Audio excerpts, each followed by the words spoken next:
Alto, páguenlo. La refacción de una vez, porque...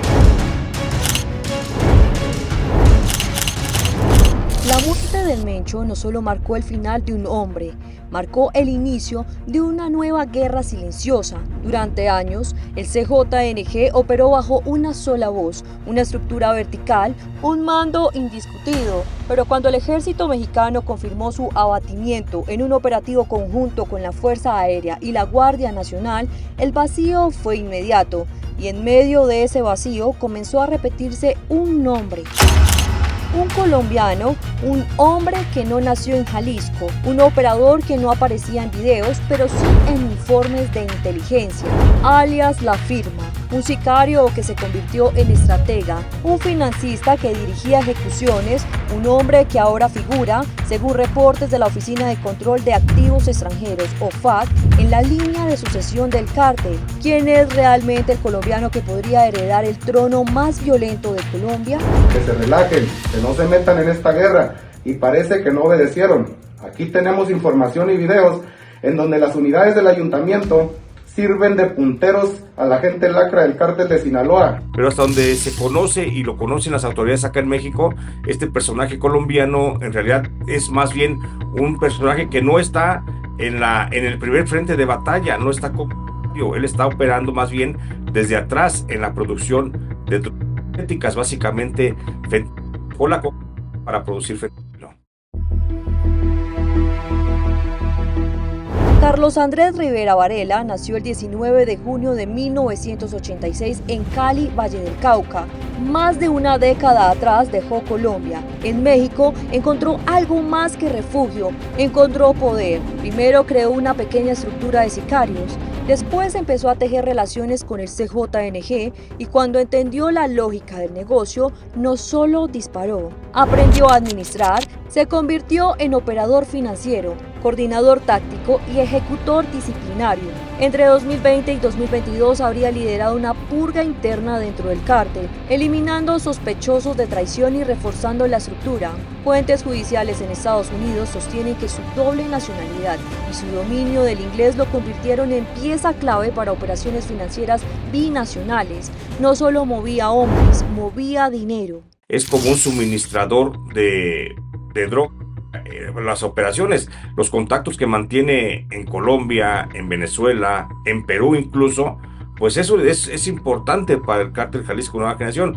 Claro que también tiene muchos y muy importantes contactos dentro de la estructura criminal del mercado de Estados Unidos, pero la operatividad de él no pasa de ese nivel. Podemos pensar de cuántos operadores financieros y de aportación de insumos para la producción de drogas o el tráfico de estas puede tener el cártel Jalisco Nueva Generación. Estamos hablando de una organización que tiene por lo menos 14,000 personas, y de esas 14,000 personas estamos hablando que la cúpula por lo menos es controlada por unas 500 personas, y hablamos de este personaje que está incrustado en esas 500 personas. O sea, sí tiene un papel importante dentro de la estructura criminal, pero considero que no al nivel de que pueda tener la posibilidad de disputar el control del cártel Jalisco Nueva Generación. El 28 de octubre de 2025, un tribunal federal en Nueva York emitió orden de captura contra Rivera Varela. Los cargos: conspiración para lavado de activos, apoyo material a organización terrorista extranjera. El FBI ofrece $245,000 por información que conduzca a su captura, pero lo más impactante no fue solo la recompensa, fue el esquema. Según las acusaciones, la firma dirigió una red de fraude en tiempos compartidos en Puerto Vallarta, dirigida a adultos mayores estadounidenses, promesas falsas de inversión, cientos de millones de dólares de lavado, dinero que terminó fortaleciendo la estructura armada del CJNG. No era solo narcotráfico, era ingeniería financiera criminal. Investigadores federales señalan que parte del dinero lavado habría servido para financiar adquisición de armamento de grado militar y tecnología de comunicación encriptada. Bueno, el cártel Jalisco Nueva Generación, como todas las estructuras criminales dedicadas a las drogas en México, han ido evolucionando y han ido dejando poco a poco el trasiego de drogas, meterse a otras actividades como el fraude, la extorsión, el cobro de piso, etcétera. El cártel Jalisco ha transitado por esos espacios y le deja grandes rendimientos económicos. Sin embargo, en el caso, por ejemplo, de la firma, no nada más estaba limitada su participación a los fraudes de tiempos compartidos en Puerto Vallarta. También lo mismo sucedió porque él operaba esa misma red en Ensenada. Los medios de comunicación únicamente han dicho que operaba ese tipo de fraude en Vallarta, pero también operaba en Ensenada, en La Paz, en Cancún, en Acapulco y en la zona de Veracruz. El nombre de la firma aparece vinculado a dos hechos que estremecieron a México en 2020. El atentado contra Omar García Harfuch y el asesinato del exgobernador Aristóteles Sandoval. Por más grandes que sean, no hacen avanzar una sociedad. En el caso, por ejemplo, de la firma, te digo, no se le atribuye concretamente que él haya sido el ejecutor del atentado contra Omar García Harfuch, ni tampoco se le atribuye directamente el exgobernador de Jalisco, Aristóteles Sandoval.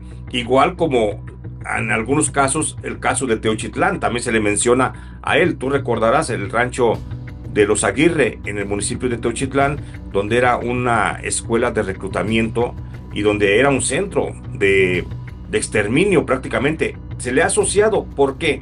Porque algunos de los principales testigos colaboradores de la Fiscalía General de la República reconocen justamente en este personaje, en la firma, a uno de los mandos que tuvieron siempre como contacto.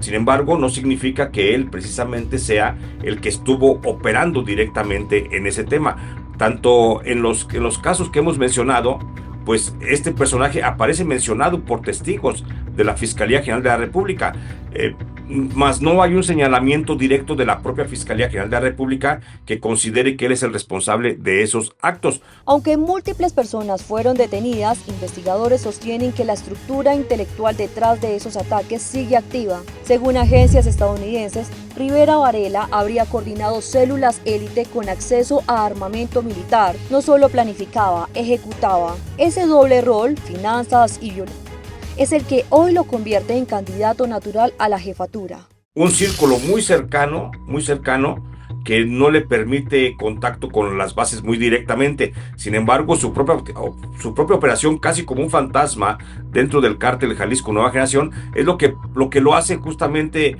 seductor criminalmente. Es lo que lo hace pensar, lo que nos hace pensar cuando revisamos el esquema y la operatividad del cártel Jalisco Nueva Generación, que estamos frente a un personaje calculador, frío efectivamente, pero que también ha cometido ciertos errores porque se ha dejado ver mucho justamente en las negociaciones del tráfico de fentanilo. Este personaje, si es que tiene un nivel de altura, podría estar en los primeros círculos, pero no puede estar todavía dentro de los círculos de la criminalidad superior del cártel Jalisco Nueva Generación. Alias La Firma simboliza algo más grande que un revelo criminal. Representa la consolidación del crimen transnacional.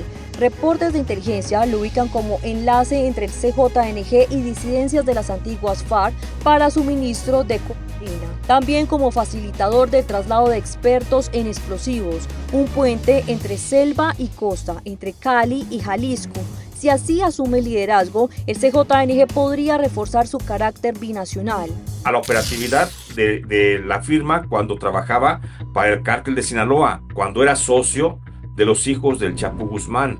Ahí con Iván, con Archibaldo, con el propio Ovidio, pues sí tenía una figura sumamente preponderante dentro de la estructura del cártel de Sinaloa, porque él era el enlace que había establecido el Chapo Guzmán, aún desde prisión, que le suministraba al cártel de Sinaloa y que luego le comenzó a operar el trasiego del fentanilo tanto para el norte como para el sur, porque es una de las cosas que no se hablan. Y la firma es un personaje muy importante en el suministro de fentanilo desde México hacia Centro y Sudamérica, que también es un mercado sumamente importante y que se deja de lado, que casi no se ve porque siempre se pone atención en lo que se va para los gringos. Pero en este caso, ahí, cuando fue parte del cártel de Sinaloa, la firma sí fue un poderoso elemento que tenía nivel de mando dentro de la estructura de los hijos del Chapo Guzmán. Tan así fue que cuando se asoció el cártel Jalisco con el cártel de Sinaloa, con los Chapos, para pelear contra los Mayos, ahí es cuando se da el brinco justamente de la firma hacia el cártel Jalisco. Y en el cártel Jalisco comienza a hacer las operaciones que estaba haciendo con el cártel de Sinaloa, suministrando insumos para la producción de metanfetanilo y desde Colombia y Venezuela, haciendo el enlace no nada más con las FARC, sino también justamente con el mentado cártel de los Soles. Alias La Firma circula en carteles del FBI. Su nombre aparece en informes del Tesoro. Su historia conecta con maquillo, extorsión, fraude, narcotráfico y expansión internacional.